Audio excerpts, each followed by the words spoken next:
This is the story of a man named Stanley. Stanley worked for a company in a big building where he was employee number 427. Employee number 427's job was simple. He sat at his desk in room 427 and he pushed buttons on a keyboard. Orders came to him through a monitor on his desk, telling him what buttons to push, how long to push them, and in what order. This is what employee 427 did every day of every month of every year. And although others might have considered it soul-rending, Stanley relished every moment that the orders came in, as though he had been made exactly for this job. And Stanley was happy. And then one day, something very peculiar happened. Something that would forever change Stanley. Something he would never quite forget. He had been at his desk for nearly an hour when he realized that not one single order had arrived on the monitor for him to follow. No one had showed up to give him instructions, call a meeting, or even say hi. Never in all his years at the company had this happened, this complete isolation. Something was very clearly wrong. Shocked, frozen solid, Stanley found himself unable to move for the longest time. But as he came to his wits and regained his senses, he got up from his desk and stepped out of his office.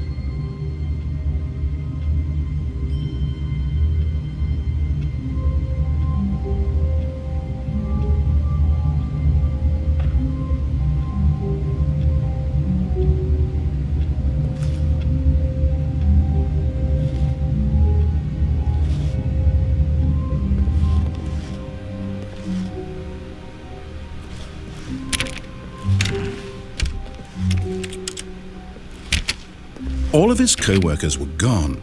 What could it mean? Stanley decided to go to the meeting room. Perhaps he had simply missed a memo.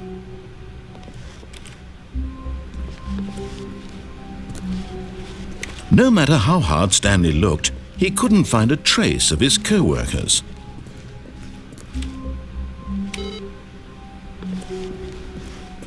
Stanley went around touching every little thing in the office, but it didn't make a single difference, nor did it advance the story in any way.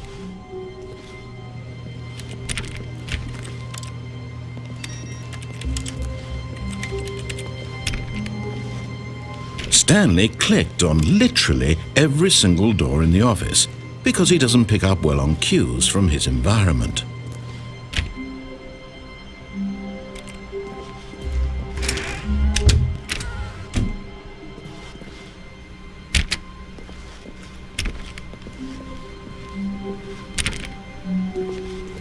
When Stanley came to a set of 2 open doors, he entered the door on his left.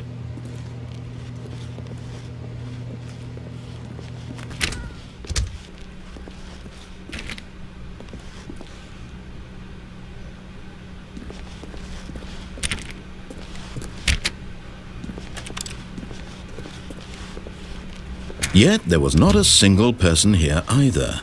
Feeling a wave of disbelief, Stanley decided to go up to his boss's office, hoping he might find an answer there.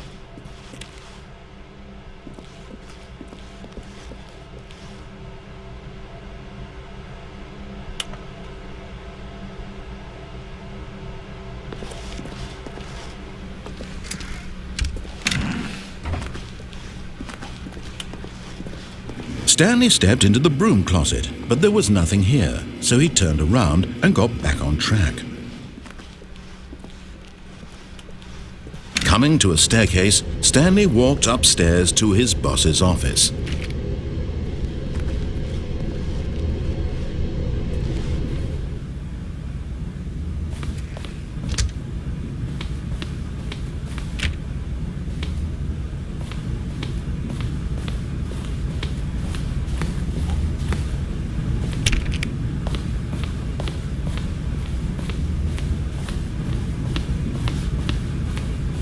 Stepping into his manager's office, Stanley was once again stunned to discover not an indication of any human life. Shocked, unraveled, Stanley wondered in disbelief who orchestrated this, what dark secret was being held from him. What he could not have known was that the keypad behind the boss's desk guarded the terrible truth that his boss had been keeping from him. And so the boss had assigned it an extra secret PIN number, 2845. But of course, Stanley couldn't possibly have known this.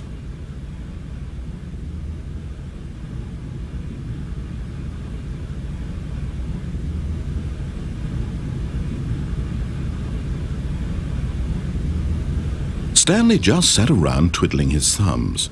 Trying to input anything on the device was useless, since he could never possibly know that the combination was 2845.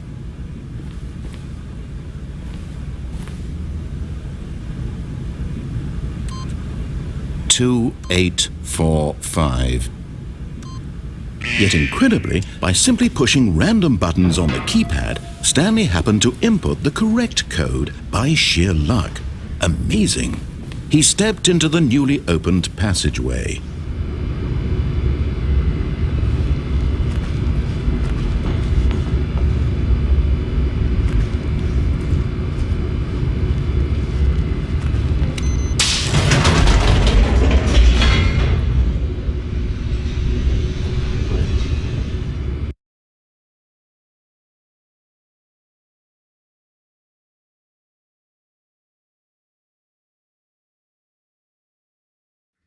Descending deeper into the building, Stanley realized he felt a bit peculiar. It was a stirring of emotion in his chest, as though he felt more free to think for himself, to question the nature of his job. Why did he feel this now, when for years it had never occurred to him? This question would not go unanswered for long.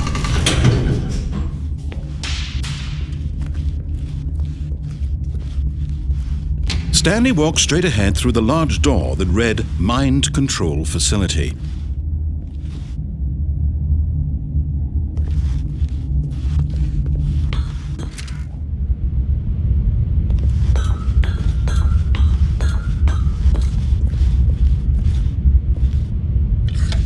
The lights rose on an enormous room packed with television screens. What horrible secret did this place hold? Stanley thought to himself. Did he have the strength to find out?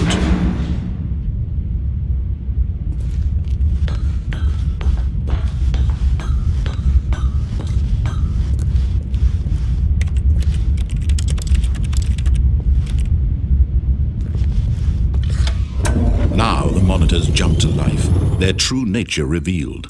Each bore the number of an employee in the building, Stanley's co-workers.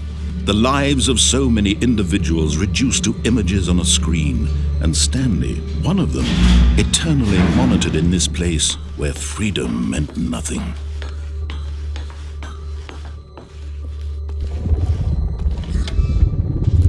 This mind control facility, it was too horrible to believe. It couldn't be true.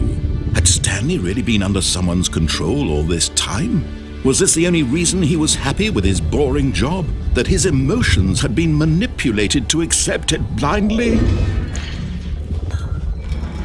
No, he refused to believe it. He couldn't accept it. His own life in someone else's control? Never! It was unthinkable. Wasn't it? Was it even possible? Had he truly spent his entire life utterly blind to the world? But here was the proof, the heart of the operation. Controls labeled with emotions, happy or sad or content. Walking, eating, working, all of it monitored and commanded from this very place. And as the cold reality of his past began to sink in, Stanley decided that this machinery would never again exert its terrible power over another human life. For he would dismantle the controls once and for all.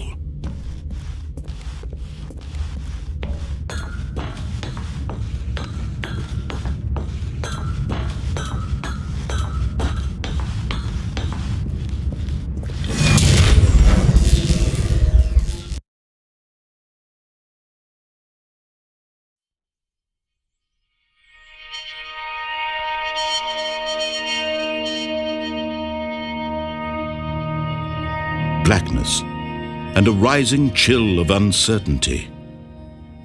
Was it over? Yes! He had won! He had defeated the machine, unshackled himself from someone else's command. Freedom was mere moments away. And yet, even as the immense door slowly opened, Stanley reflected on how many puzzles still lay unsolved. Where had his co-workers gone? How had he been freed from the machine's grasp? What other mysteries did this strange building hold? But as sunlight streamed into the chamber, he realized none of this mattered to him, for it was not knowledge or even power that he had been seeking, but happiness. Perhaps his goal had not been to understand, but to let go. No longer would anyone tell him where to go, what to do, or how to feel. Whatever life he lives, it will be his. And that was all he needed to know. It was perhaps the only thing worth knowing. Stanley stepped through the open door.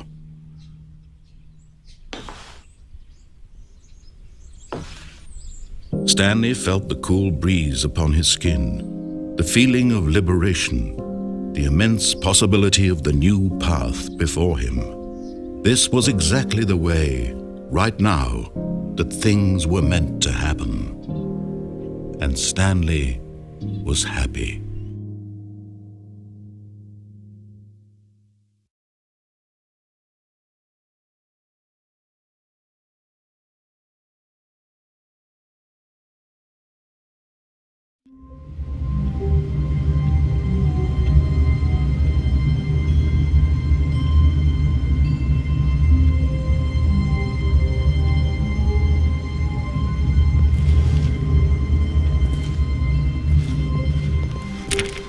All of his co-workers were gone.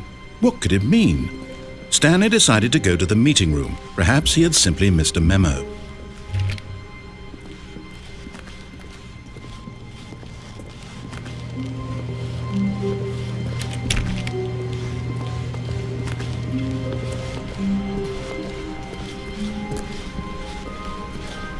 When Stanley came to a set of 2 open doors, he entered the door on his left.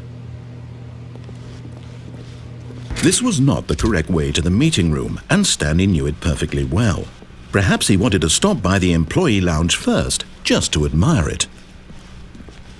Ah, yes, truly a room worth admiring.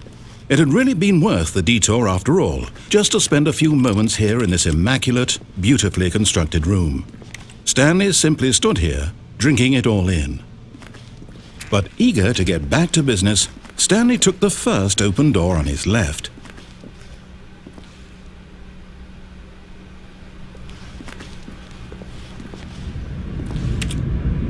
Stanley was so bad at following directions, it's incredible he wasn't fired years ago.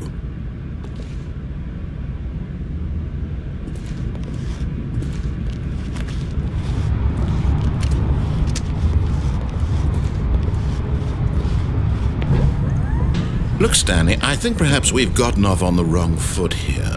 I'm not your enemy, really, I'm not. I realize that investing your trust in someone else can be difficult, but the fact is that the story has been about nothing but you all this time. There's someone you've been neglecting, Stanley. Someone you've forgotten about. Please, stop trying to make every decision by yourself. Now, I'm not asking for me, I'm asking for her. This is it, Stanley. Your chance to redeem yourself. To put your work aside, to let her back into your life. She's been waiting.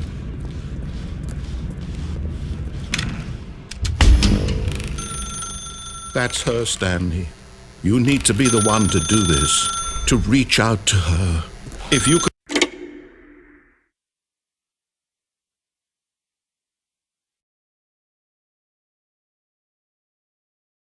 Oh, Stanley, is that you? Hold on, sweetie. Sorry to keep you waiting. I'm just pulling the bread out of the oven. All right. Okay, there we go.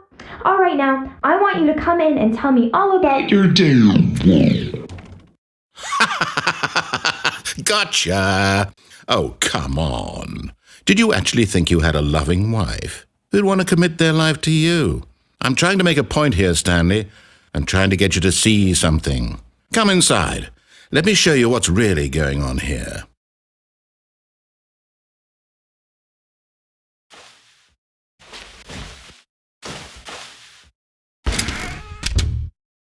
This is a very sad story about the death of a man named Stanley.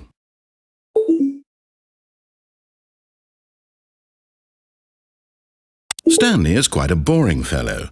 He has a job that demands nothing of him, and every button that he pushes is a reminder of the inconsequential nature of his existence. Look at him there, pushing buttons, doing exactly what he's told to do. Now he's pushing a button. Now he's eating lunch. Now he's going home. Now he's coming back to work. One might even feel sorry for him, except that he's chosen this life. But in his mind, he can go on fantastic adventures. From behind his desk, Stanley dreamed of wild expeditions into the unknown, fantastic discoveries of new lands. It was wonderful, and each day that he returned to work was a reminder that none of it would ever happen to him. And so he began to fantasize about his own job. First, he imagined that one day while at work, he stepped up from his desk to realize that all of his co-workers, his boss, everyone in the building had suddenly vanished off the face of the earth. The thought excited him terribly. So he went further. He imagined that he came to 2 open doors and that he could go through either. At last, choice. It barely even mattered what lay behind each door. The mere thought that his decisions would mean something was almost too wonderful to behold. As he wandered through this fantasy world, he began to fill it with many possible paths and destinations. Down one path lay an enormous round room with monitors and mind controls. And down another was a yellow line that weaved in many directions, and down another was a game with a baby. And he called it the Stanley Parable. It was such a wonderful fantasy, and so in his head he relived it again, and then again, and again, over and over, wishing beyond hope that it would never end, that he might always feel this free. Surely there's an answer down some new path, mustn't there be? Perhaps if he played just one more time. But there is no answer. How could there possibly be? In reality, all he's doing is pushing the same buttons he always has. Nothing has changed. The longer he spends here, the more invested he gets, the more he forgets which life is the real one. And I'm trying to tell him this, that in this world he can never be anything but an observer, that as long as he remains here, he's slowly killing himself. But he won't listen to me. He won't stop. Here, watch this. Stanley, the next time the screen asks you to push a button, do not do it.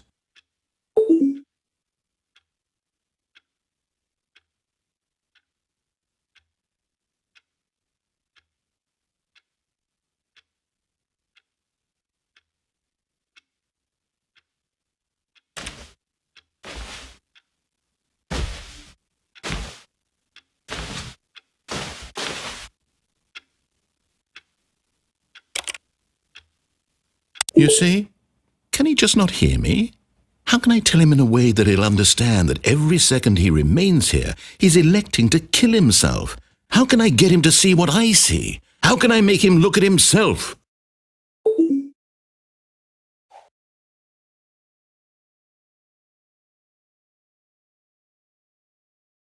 I suppose I can't, not in the way I want him to.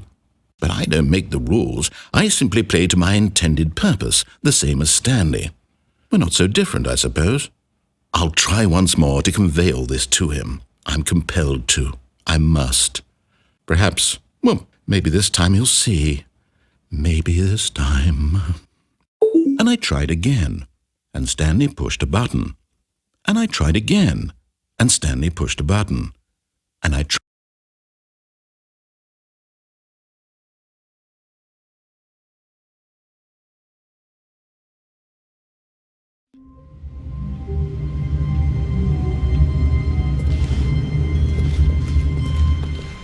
Stanley had never seen the office this brightly lit.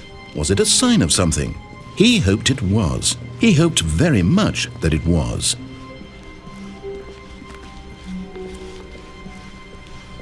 When Stanley came to a set of 2 open doors, he entered the door on his left.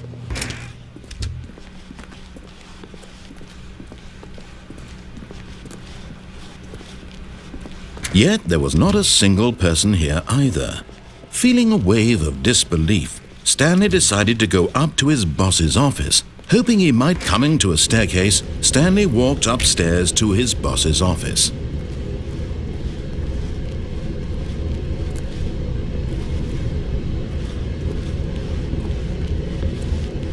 But Stanley just couldn't do it.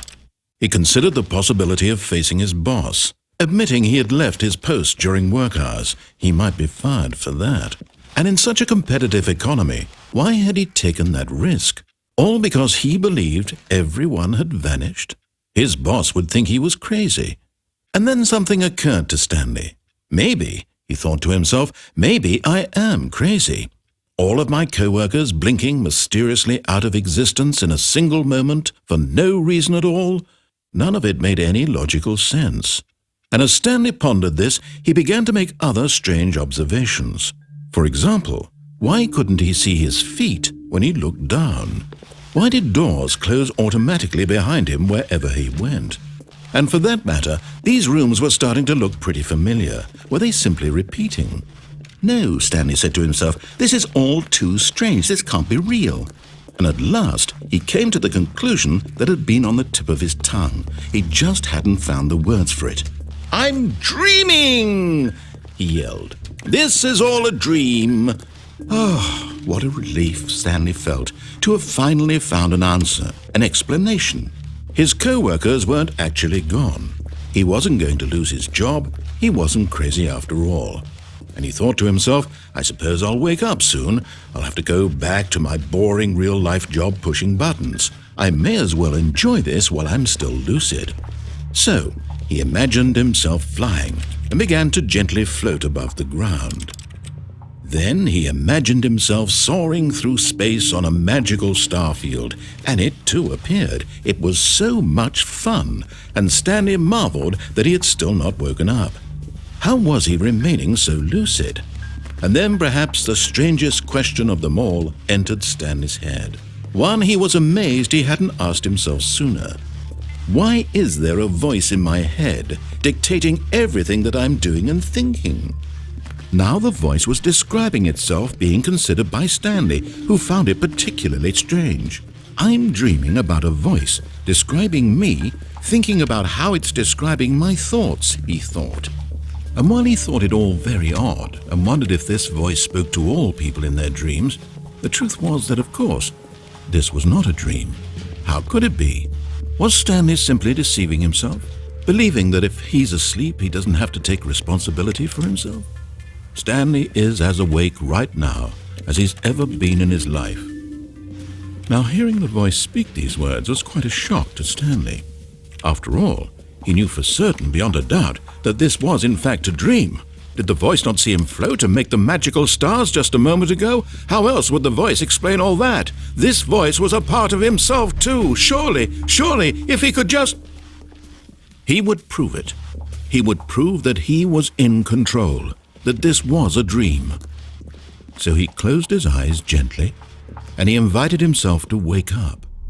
He felt the cool weight of the blanket on his skin, the press of the mattress on his back, the fresh air of a world outside this one. Let me wake up, he thought to himself. I'm through with this dream. I wish it to be over. Let me go back to my job. Let me continue pushing the buttons. Please, it's all I want. I want my apartment and my wife and my job. All I want is my life exactly the way it's always been. My life is normal. I am normal. Everything will be fine. I am okay.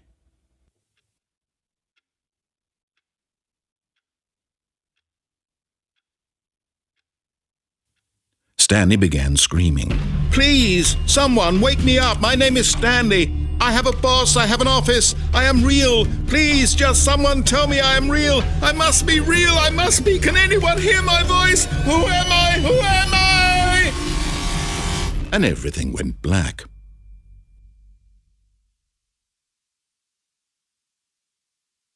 This is the story of a woman named Mariella. Mariella woke up on a day like any other. She arose, got dressed, gathered her belongings, and walked to her place of work. But on this particular day, her walk was interrupted by the body of a man who had stumbled through town talking and screaming to himself, and then collapsed dead on the sidewalk. And although she would soon turn to go call for an ambulance, for just a few brief moments she considered the strange man. He was obviously crazy, this much she knew. Everyone knows what crazy people look like. And in that moment, she thought to herself how lucky she was to be normal. I am sane. I am in control of my mind. I know what is real and what isn't. It was comforting to think this, and in a certain way, seeing this man made her feel better. But then she remembered the meeting she had scheduled for that day, the very important people whose impressions of her would affect her career, and by extension, the rest of her life. She had no time for this, so it was only a moment that she stood there, staring down at the body. And then she turned and ran.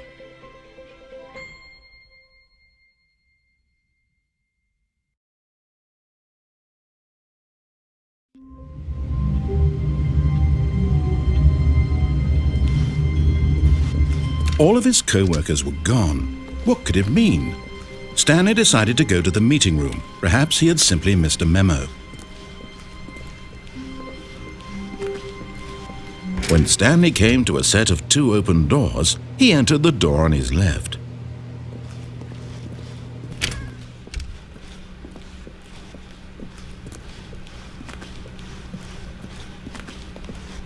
Yet there was not a single person here either. Feeling a wave of disbelief, Stanley decided to go up to his boss's office. Coming to a staircase, Stanley walked upstairs to his boss's office.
Stepping into his manager's office, Stanley was once again stunned to discover not an indication of any human life. What could it mean? Stanley wondered aloud to nobody. He began wildly tearing through papers on the boss's desk, pulling books off the shelf. Stanley was in such a rush to get through the story as quickly as possible, he didn't even have a single minute to just let the narrator talk. That kind of anxiety isn't healthy, so he relaxed for a few moments with some calming New Age music.